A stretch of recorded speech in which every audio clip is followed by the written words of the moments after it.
तो हेलो बच्चों, कैसे हो आप लोग? ठीक है सर। तो फिर से हम लोग आ गए हैं मैथ के नेक्स्ट क्लास में। और इसमें देखो, पिछली क्लास में हम लोगों ने आपको ये जान लिया था अच्छी तरीके से कि परिमेय संख्या क्या होती है और परिमेय संख्या की हमको जरूरत क्यों हुई थी। इससे पहले हम लोगों ने जान लिया था कि नेचुरल नंबर क्या होती है या प्राकृतिक संख्या क्या होती है। इन शॉर्ट हम बता दें कि वे संख्याएं जिनसे चीजों को गिना जाता है तो वो प्राकृतिक संख्याएं होगी, जैसे 1 2 3 4 5 6 7 8 9 10 ऐसे करते हुए अनंत तक जाती हैं।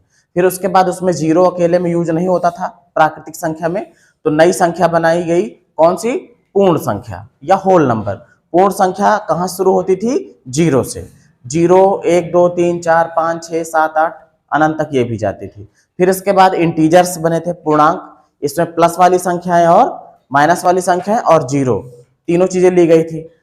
फिर उसके बाद जब फ्रैक्शन या फिर भाग की बात हो रही थी तो एक नई तरीके की संख्या की जरूरत पड़ी थी। जैसे मान लीजिए अगर हमको लिखना हो, अभी तो ये सवाल है, अगर मान लीजिए हमको लिखना हो 600 मीटर है, क्या चीज है? 600 मीटर। अगर इसको हमको किलोमीटर में व्यक्त करना हो, किसमें?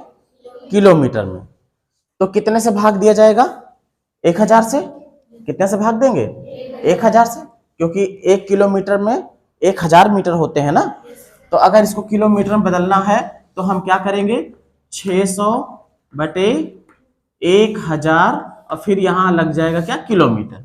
अब इसको हल करोगे तो 2 जीरो से 2 जीरो कट जाएंगे, ये भी कट जाए। कितने से? 2 3 6 और 2 पंचे 10।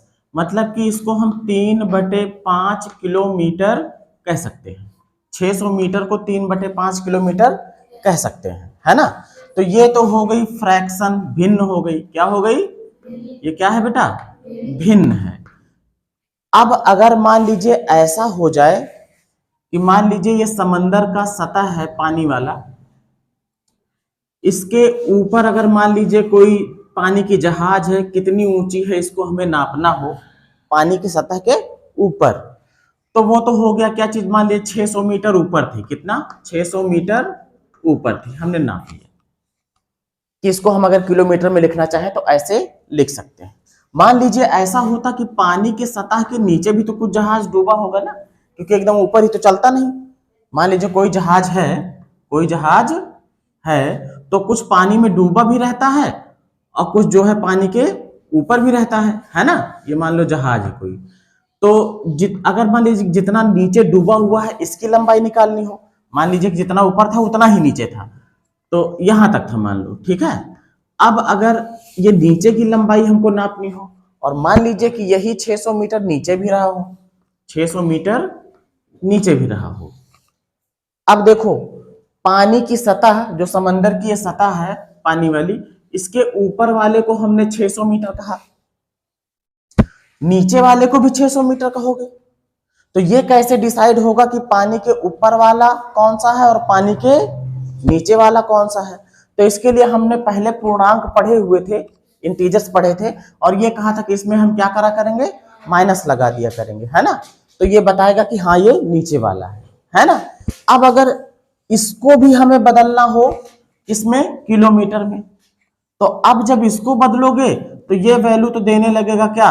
कि 600 मीटर जो अब ये है माइनस का, ये देगा -3/5 किलोमीटर।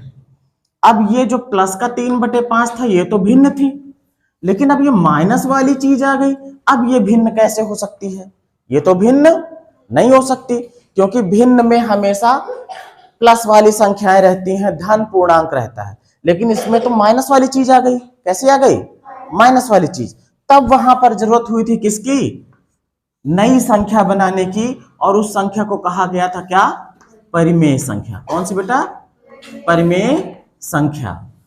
अब देखो, जब परिमेय संख्या की परिभाषा बनी थी तो हमने ये बताया था कि वे संख्याएं परिमेय संख्या कही जाएंगी जो P/Q के रूप में लिखी जाएं। किसके रूप में? P/Q के रूप में लिखी जाए। और जो Q हो, जैसे तो ये भी तो P/Q है ना, ये भी P/Q है ना दोनों।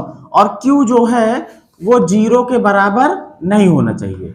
Q जो है कभी भी 0 के बराबर ना हो। हर जो है, जो हर है, जो डिनोमिनेटर है वो कभी 0 नहीं होना चाहिए। और जो P और Q हो, P और Q जो हो वो इंटीजर होने चाहिए, यानी कि पूर्णांक होने चाहिए। क्या होने चाहिए? पूर्णांक। और पूर्णांक क्या होते हैं बेटा? पूर्णांक जो होते हैं वो प्लस वाली संख्याएं भी होती हैं और माइनस वाली भी होती हैं। प्लस वाली भी होती हैं और माइनस वाली भी होती हैं। अब पूर्णांक में तो प्लस वाली संख्याएं भी होती हैं, माइनस वाली भी होती हैं, और बेटा जीरो भी उसमें रहता है। पूर्णांक में रहता कि नहीं रहता?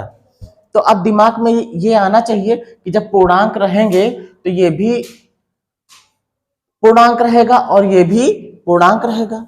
इसका मतलब कि जो शून्य है, जो जीरो है, वो भी रहना चाहिए, क्योंकि पूर्णांक में तो शून्य रहता है। इसीलिए यहां पे कंडीशन दे दिया कि भले से पूर्णांक रहेंगे P और Q, P की जगह पे तो आप जीरो रख सकते हो, लेकिन Q की जगह पे जीरो नहीं रख सकते, क्योंकि पूर्णांक में प्लस वाली संख्या है और माइनस वाली संख्या है और जीरो तीनों रहती है ना? तीनों रहती हैं। तो P की जगह पे आप 1 2 3 4 5 0 -1 -2 -3 सब रख सकते हो, लेकिन Q की जगह पे आप जीरो नहीं रख सकते हो। अगर ऐसा है तो उसे क्या कहा जाएगा? परिमेय संख्या। ये चीजें हम लोगों ने जान ली थी, थोड़ा सा और जान लिया है। जरूरत क्यों पड़ी परिमेय संख्या की वो भी हमने जान लिया। अब देखिए सवाल इसमें किस तरीके के हैं। पहला सवाल है, निम्नलिखित पूर्णांकों को परिमेय संख्या के रूप में लिखो जिनका हर क्या हो? एक हो। जिनका डिनोमिनेटर, जिनका हर क्या हो? एक हो। बहुत सिंपल सी बात है, कोई भी संख्या ले लो आप, कोई भी पूर्णांक ले लो, जैसे 2 ही लिखा है, अगर हम इसके हर को 1 बना देते हैं, अपनी तरफ से लगा दिया, अब क्या जो 2 था, पहले जो 2 था, मान लीजिए ये था, क्या ये 2 इस वाले 2 से कुछ अलग हो गया है? अगर आप इस 2 को 1 से डिवाइड भी करते हो तो उत्तर क्या आएगा? 2 ही आएगा। मतलब जो पहले था वही अब भी है। तो किसी का भी डिनोमिनेटर, किसी का भी हर जो है, आप 1 लगा दोगे तो उसके मान में कोई फर्क नहीं पड़ता है। इसका मतलब अगर इन सभी को जो है हर 1 लगाना है तो कुछ नहीं करना, बस सीधा सा हल आ जाएगा। -7/1, 11/1, 27/1 और -45/1 और 71/1। काम खत्म, सबका हर 1 हो गया। ठीक है भाई, जो मान पहले था वही मान अब भी है, कोई बदलाव नहीं हुआ, और जो हमसे कह रहा था वो हमने कर भी दिया, है ना? अब आते हैं दूसरे क्वेश्चन पर। यहां पर थोड़ा सा ध्यान देने की जरूरत है। कह रहा -4/5, माइनस वाली चीज है। अब बेटा ये भिन्न नहीं है, ये परिमेय संख्या है। ठीक है, पहचान क्या होगी? जो भिन्न होगी उसमें धन पूर्णांक रहेंगे, ऋण पूर्णांक नहीं रहेगा। लेकिन जो परिमेय संख्या होगी उसमें प्लस वाले भी रहेंगे और माइनस वाले भी रहेंगे, है ना? मतलब भिन्न तो परिमेय संख्या हो सकती है, लेकिन परिमेय संख्याएं भिन्न हो जाएं ये जरूरी नहीं है। सभी भिन्न परिमेय संख्या हैं, लेकिन सभी परिमेय संख्याएं भिन्न नहीं हो सकती, क्योंकि परिमेय संख्या में प्लस और माइनस दोनों आते हैं। प्लस और माइनस दोनों आते हैं, दोनों तरीके के पूर्णांक आते हैं, लेकिन भिन्न में केवल प्लस वाले आते हैं। अब देखो, कह रहा कि -4/5 को उन समरूप परिमेय संख्या के रूप में व्यक्त करो जिनका अंश है, जिनका न्यूमरेटर है। क्या क्या है? कह रहा एक बार उसका न्यूमरेटर 8 बन जाए। मतलब इस परिमेय संख्या को हमें ऐसा बनाना है, अभी इसका न्यूमरेटर कितना है? -4 है ना? अभी अंश इसका कितना है? -4। कह रहा है इसको ऐसा बनाओ कि इसका जो न्यूमरेटर है वो +8 बन जाए। क्या बन जाए? +8 बन जाए। फिर दोबारा कह रहा कि इसके न्यूमरेटर को -16 बना दो। फिर दोबारा क्या कह रहा है कि उसके अंश को, उसके न्यूमरेटर को क्या बना दो? 20 बना दो। और फिर क्या कह रहा है कि -24 बना दो। अगर मैं इसमें के 2 बता देता हूं तो 2 आप कर लोगे। अब देखो कैसे बनना है। पहली बात तो ये ध्यान रखना कि जो भी इसका मान है वो बदलना नहीं चाहिए। आप चाहे जो करो इसमें, चाहे गुणा करो चाहे भाग करो, जो लाने को कह रहा वो ले आओ, लेकिन मान इसका बदलना नहीं चाहिए। हमारे पास दिया क्या है? हमारे पास दिया है, यहां पे करते हैं भाई हल। हमें दिया है -4/5। हमें बनाना क्या है? 4 को 8 बनाना है, वो भी किसका? प्लस का। अब सोचो ये प्लस में कब बनेगा, माइनस में, जब माइनस वाली संख्या से गुणा होता है तभी तो प्लस होता है ना। जब माइनस वाली संख्या में, जैसे माइनस वाली संख्या कोई थी, मान लीजिए -1, फिर गुणे माइनस का 1, अब माइनस माइनस का गुणा क्या हो जाता है, प्लस हो जाता है, 1 1 कम 1। तो इसका मतलब एक चीज तो ये डिसाइड हो गया कि अगर प्लस का बनाना है तो माइनस वाली संख्या से गुणा करना होगा, मतलब उसमें माइनस रहेगा। दो चिन्ह एक साथ नहीं आ सकते, इसीलिए हमने क्या किया, यहाँ पे ब्रैकेट लगा दिया है। 4 को बनाना है 8, आप इसमें गुणा कर सकते हो, भाग कर सकते हो, जोड़ घटाना नहीं कर सकते, ठीक है। 4 में कितने से गुणा करो कि 8 हो जाए, 2 से, 4 दूनी 8। अगर हम इसको 8 बनाने के लिए -2 से गुणा कर दिए, अब तो मान बदल जाएगा भाई, क्योंकि 8/5 बनेगा। तो इस मान ना बदले, इसके लिए हमको जितने से गुणा ऊपर करेंगे उतने से ही नीचे भी करेंगे, मतलब 5 में भी हम -2 से गुणा कर देंगे। अभी हमारा मान बदला नहीं है, देखो वो अंश में है और ये हर में है, चाहो तो इससे इसको काट दो, काम खत्म, फिर से वही पुरानी चीज पे आ जाएंगे ना। तो अब इसको हल करते हैं बेटा, माइनस माइनस का गुणा होगा, क्या हो जाएगा, प्लस, 4 दूनी 8, नीचे देखो ये प्लस में है और ये माइनस में है, विपरीत चिन्ह है, विपरीत चिन्हों का गुणा माइनस में आ जाता है, तो माइनस का 5 दूनी 10। देखो इसका आंसर बन गया ना 8, बन गया ना, पहले वाले का आंसर आ चुका है। दूसरे वाले का कर लोगे, हम तीसरे वाले को बताते हैं, 20 लाना है, इसको क्या बनाना है, 20, ठीक है।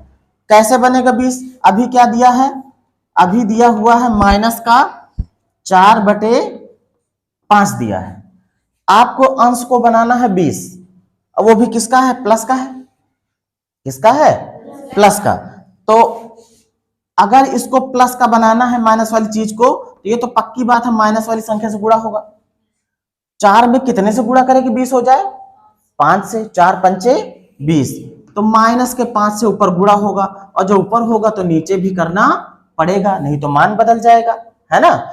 अब देखो, अब हल करेंगे तो माइनस माइनस का गुणा क्या हो गया, प्लस, 5 चौको 20, और नीचे क्या हो जाएगी, ये प्लस का और ये माइनस का, प्लस माइनस का गुणा माइनस, 5 पचम 25। देखो अंश हमारा जो था, जो न्यूमरेटर था वो 20 बन चुका है।